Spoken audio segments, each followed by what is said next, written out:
আজকের একটা বাস্তব ঘটনা তুলে ধরব। লিবিয়ার এক ছোট্ট শহর থাকতেন আমির আল মাহাদি মনসুর আল গাদ্দাফি।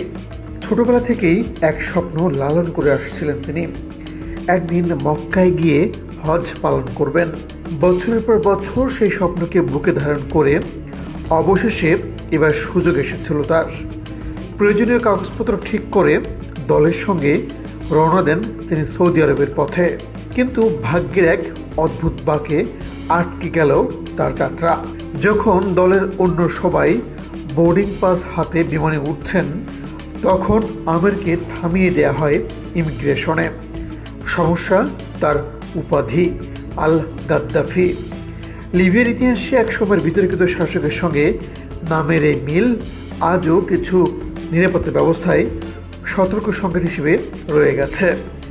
বারবার অনুরোধ করলেন আমের, বললেন, আমি শুধু হজ করতে যাচ্ছি, দয়া করে আমাকে যেতে দিন।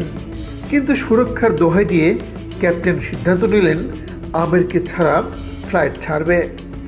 যখন প্লেনটি আকাশে উঠতে প্রস্তুত, আমের তখন বিমানবন্দরের এক কোণে দাঁড়িয়ে প্রার্থনা করছিলেন, হে আল্লাহ, যদি আমার হজ লেখা থাকে তাহলে কোনো কিছুই তা ঠেকাতে পারবে না।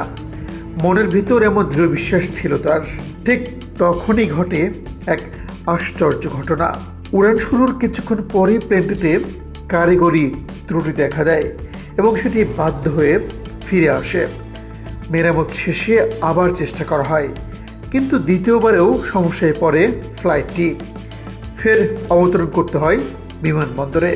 এবার ক্যাপ্টেন যেন কোনো এক অদৃশ্য ইঙ্গিত বুঝতে পারলেন। যাত্রীদের সামনে এসে বললেন, আমি শপথ করছি আমিরকে না নিয়ে আর এক পাও এগোবো না। শেষমেশ কর্তৃপক্ষ আমিরকে ছাড়পত্র দিল। তৃতীয়বারের মতো ফ্লাইট ছাড়ল, আর এবার কোনো সমস্যাই হলো না। ফ্লাইটে বসে চোখ মুছছিলেন আমির।